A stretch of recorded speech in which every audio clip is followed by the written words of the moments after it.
Here's how to download torrent files safely on your PC. First, install a torrent client.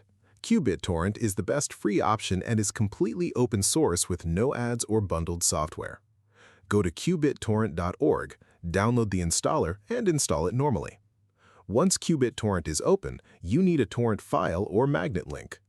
Only download content you have the legal right to access.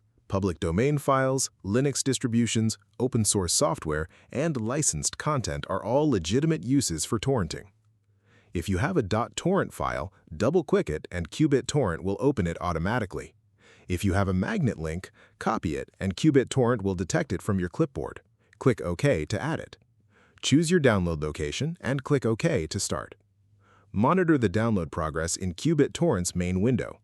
Once it reaches 100%, the status will change to seeding, which means the download is complete and your client is now sharing the file with others, which is how the torrent network works. You can right-click the torrent and stop seeding once download is complete if you prefer. Open your chosen download folder to find your files. If this helped you out, hit that subscribe button for more straight-to-the-point tutorials on Step by Click.